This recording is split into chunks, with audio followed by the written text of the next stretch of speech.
வணக்கம். வாத்தியார் எம்ஜிஆர் என்ற நமது யூடியூப் சேனல் மூலமாக நான் உங்கள் வேல்முருகன்.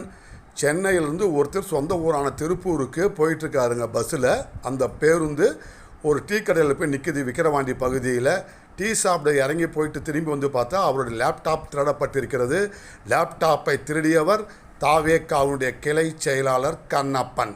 தஞ்சாவூர் மாவட்டத்தில் ஒரு வீட்டில் குடியிருந்தவர் வாடகைக்கு இருந்திருக்கிறாரு. அது காலி பண்ணுறதில் அந்த அட்வான்ஸ் வாடகை கழிப்பதில் பிரச்சனை ஏற்பட்டதற்காக ஒரு 5000 ரூபாய் பணத்திற்காக ஒரு பெண்ணையும் அவருடைய 2 குழந்தைகளையும் வீட்டுக்குள்ளே வைத்து பூட்டி இருக்கிறார் தாவேகாவை சேர்ந்த வழக்கறிஞர் ஸ்டாலின் என்பவர். சிவகங்கை பக்கத்தில் ஒரு பெண் காவலரை 3 பேர் கூட்டு பாலியல் வன்கொடுமை செய்ய முயற்சி பண்ணியிருக்கிறாங்க. பெண் காவலர் அவசர எண் 100க்கு ஃபோன் பண்ணதால் 3 பேரையும் கைது செய்திருக்கிறார்கள். பெண் காவலருக்கே பாதுகாப்பு இல்லை என்றால் பெண்களுக்கு எப்படி பாதுகாப்பு இருக்கும்?